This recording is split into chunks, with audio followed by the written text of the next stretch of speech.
It's the beginning of the fourth term for Russian President Vladimir Putin. He has been inaugurated for a new 6-year term to the presidency after winning re-election in March this year. The ceremony took place at the Kremlin, which began at about noon Moscow time. The synchronized entry at the iconic Kremlin was witnessed and cheered by thousands who were invited to be present at the venue. Shortly after President Putin was administered the oath of office, he spoke for about 10 minutes, maintaining that he's dedicated his life to serve the country. Most of his speech focused on the need for Russia to keep up with ever-fast changes in the world. While he noted that Russia will continue to be a leader in geopolitics, he focused nearly his entire speech on the need for improvement in internal affairs. Частью первой статьи 82 Конституции Российской Федерации при вступлении в должность президент Российской Федерации приносит присягу, утвержденную Конституцией Российской Федерации. Уважаемый Владимир Владимирович, прошу вас принести присягу.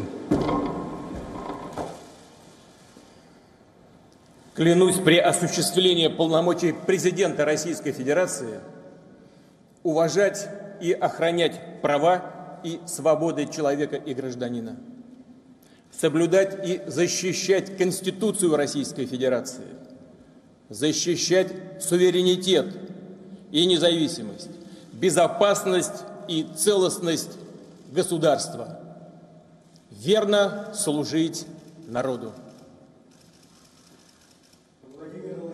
Путин вступил в должность президента России.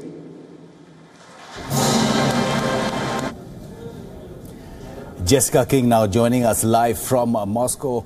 Jessica, a lot of pomp and ceremony there while he was being sworn in for his fourth term. Many would say ostentatious as well. But this is in keeping with President Putin's image that he wants to build over the years of a strong leader leading a strong Russia, going back into history, even trying to say it's as strong as the former Soviet Union.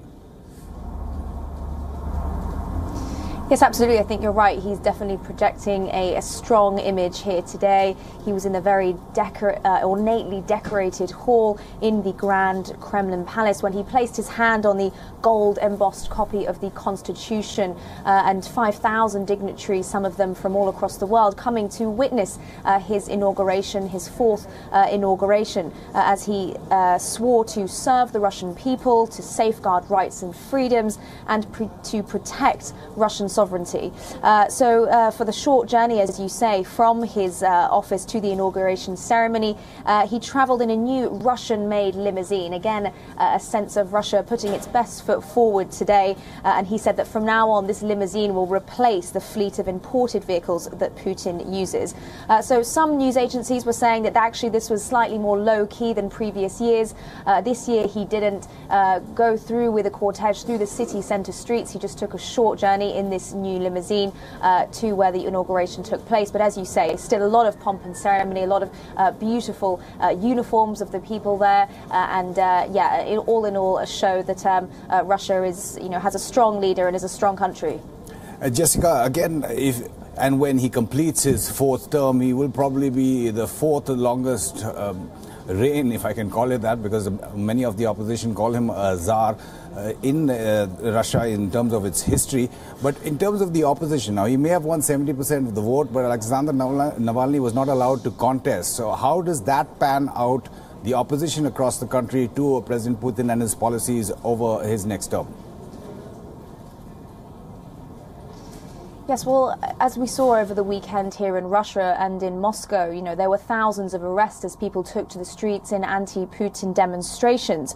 I think what we know is that the Kremlin don't often comment on these kind of opposition, so it's hard to know what they really think about it. They simply said that these protests weren't sanctioned and described them as irresponsible behaviour. So it's difficult to know what the Kremlin really think about all these opposition protests, and they don't really try to get to the core of what these people are unhappy about, these people who didn't vote for Putin.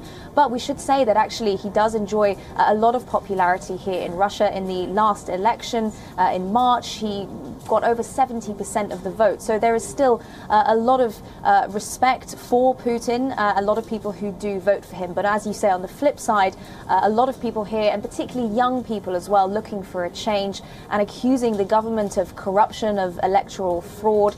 So it'll be interesting to see how he tries and deals with the opposition voices, including Navalny, one of the most popular opposition voices, over his next 6-year term. Jessica King, thanks so much for updating us live from Moscow. And as Jessica was pointing out, the Russian president's fourth term had a new look in many senses. The car that he took to the Kremlin attracted a lot of eyeballs. President Putin bidding adieu to the imported vehicles that he's been using up to now. Vladimir Putin riding in a new Russian-made limousine instead. Details of the new car have not been revealed as yet, but it will become the heir to the Russian-made ZIL sedans that have been for decades transporting the then Soviet leaders. President Putin seems to be practicing what he preached. He had said that Russia should reduce its dependence on important goods and technology. Afghanistan's Foreign Minister Salahuddin Rabbani has spoken and met, in fact, his Indian he spoke to his Indian counterpart Sushma Swaraj in connection with the kidnapping of 7 Indians in the country, but he's also met the Indian ambassador to Kabul, Vinay Kumar. The foreign minister assuring both the foreign minister and his foreign minister counterpart in Delhi and Ambassador Vinay Kumar that security forces are taking all necessary measures to try and rescue the Indian engineers. A group of armed men kidnapped the 7 Indians over the weekend. Local Afghan officials claim that the Indians were kidnapped in the northern Baghlan province. They are working for a power company called KEC International and were reportedly kidnapped along with an Afghan colleague from Pulekhumri in Baghlan province. Harsh Goenka, the chairman of RPG Enterprises, which owns KEC International, issued a statement saying, "I request Sushma Swaraj and the Ministry of External Affairs to help rescue 7 of our managers from the kidnapping in Afghanistan." And for more on the latest diplomatic moves in Afghanistan and the communication between New Delhi and Kabul, Siddhant Sibal reports. Well, situation remains tense because the kidnapped Indians, their whereabouts are still not known. The government of India is trying its level best to secure their release. Till now, the latest development which has taken place is that the Indian ambassador to Afghanistan has met the foreign minister of Afghanistan in Kabul, and the foreign minister has assured that the Afghan government will do all its best when it comes to saving those Indians who have been kidnapped by unknown groups in Afghanistan. Though the governor's office and the spokesperson of the Baghlan police has confirmed to WION that the 7 Indians who have been kidnapped are kidnapped by Taliban. Yesterday late at night we saw that release from the Foreign Ministry of Afghanistan, and the Foreign Minister of Afghanistan had a telephonic conversation with the External Affairs Mr. Sushma Swaraj regarding those 7 Indians who have been kidnapped by Taliban. Of course, situation remains grim, and of course both the sides right now will be doing all its best to make sure that the Indians are released. The provincial council there have been in touch with the abductors. The governor's office is they are itself trying their level best so that the Indians can be rescued. And this is not for the first time that Indians have come under some attack or have been abducted in Afghanistan. Earlier also incidents have taken place. In 2010 there was a major incident in which a guest house which have been frequented by Indians was under attack, and the 2008 terror attack on the Indian embassy in which the Indian defense attaché died also. So clearly the situation remains grim, and of course the Indian government is doing its best so that these Indians can be rescued. A release also came from the Baghlan governor's office, which also mentioned that the governor's office is trying its best so that the Indians can be rescued. China has dismissed White House criticism of its demand that foreign airlines should not refer to Taiwan as a country. China's argument is that companies operating in China must respect its sovereignty. The Chinese Foreign Ministry has said in a statement, whatever the US says will never change the objective fact that there is only one China in the world, and the Hong Kong, Macau and Taiwan regions are an inalienable part of China's territory. Unlike Taiwan, Hong Kong and Macau are Chinese territories operating with some degree of autonomy. The government of Chinese President Xi Jinping has been increasingly assertive about its claims to Taiwan, which it has threatened to invade in the past to bring it under its control. Delta Airlines, hotel operator Marriott, fashion brand Zara and other companies have apologized to China for referring to Taiwan, Hong Kong and Tibet as countries on either their websites or promotional material. China's Civil Aviation Administration has demanded the change from 36 foreign airlines, including some American carriers. The White House has condemned China's efforts to control how US airlines refer to Taiwan, Hong Kong and Macau, saying the push to make them comply with Chinese standards is Orwellian nonsense. Taiwan's independence-leaning president Tsai Ing-wen has called on all businesses to resist China's efforts to mischaracterize Taiwan. Surya Gangadhar now joining us live from the WION newsroom. We've seen this in the past as well, but this is just following recent military exercises that China held in and around Taiwan or near Taiwan. Well, I think there could be more to that, because in 2012, Xi Jinping had told the Communist Party that that the days when Taiwan could be separate from the mainland are numbered.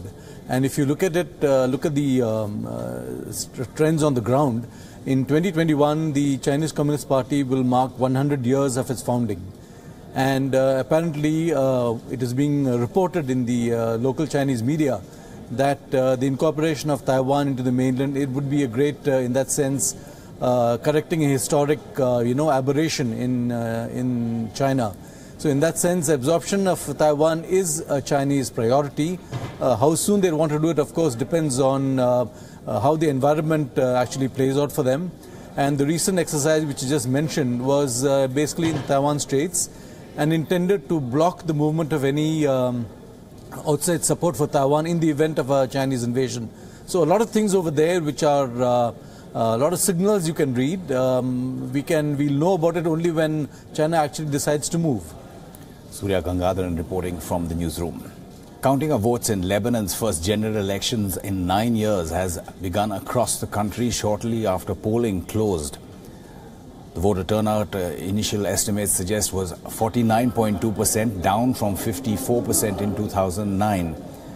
The Iran-backed Shia Hezbollah group and its allies are expected to emerge stronger, a result that would affirm Tehran's regional influence extending from its own borders to the Mediterranean.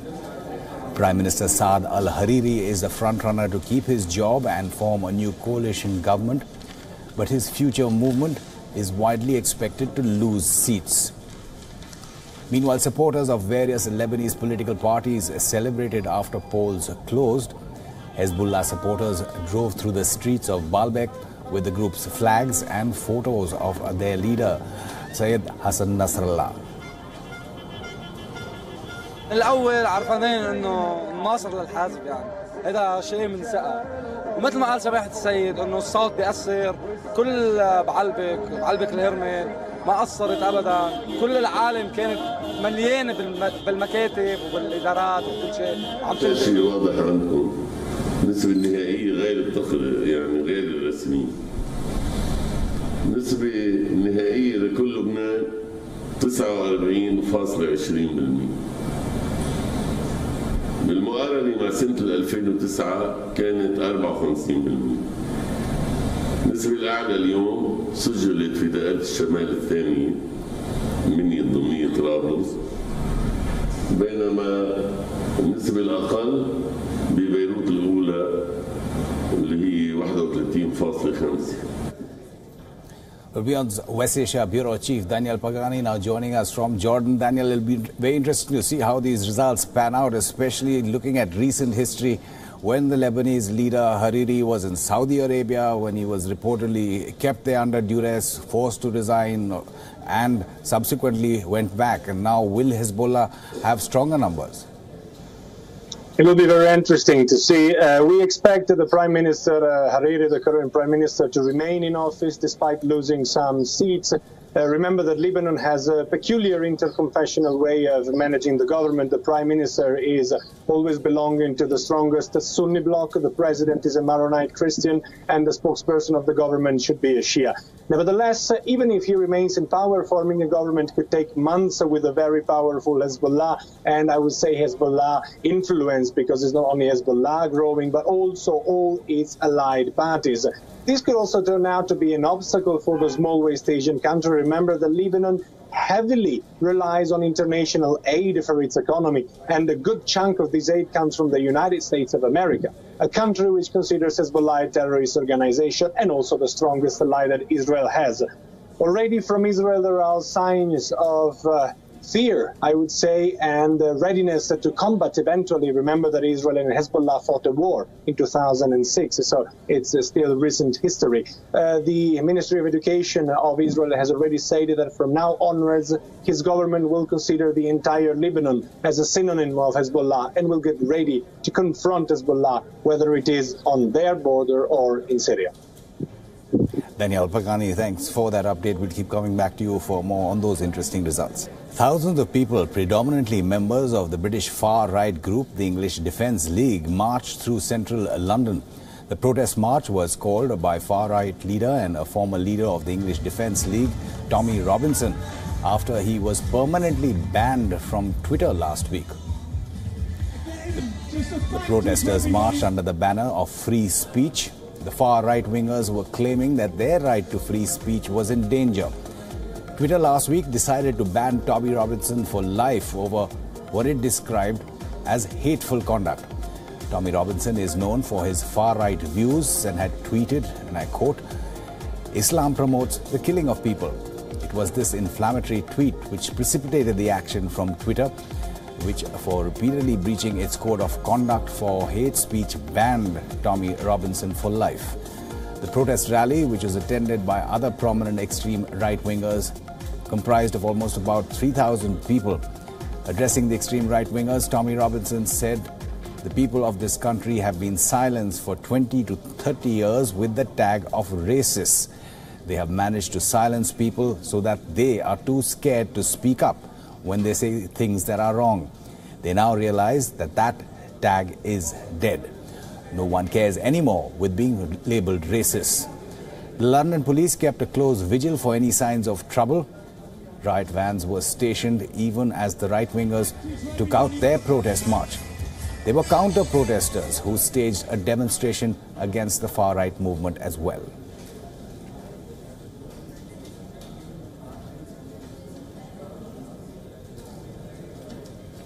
And back in India, a setback for leaders used to staying on in official accommodation in the country.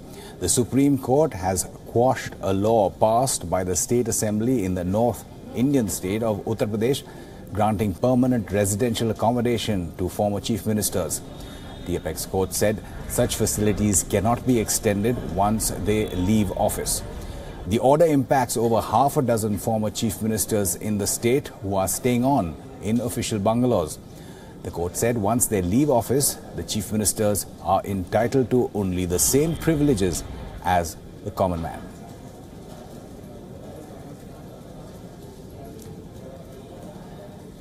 Well, joining us live from New Delhi is Jessica Taneja.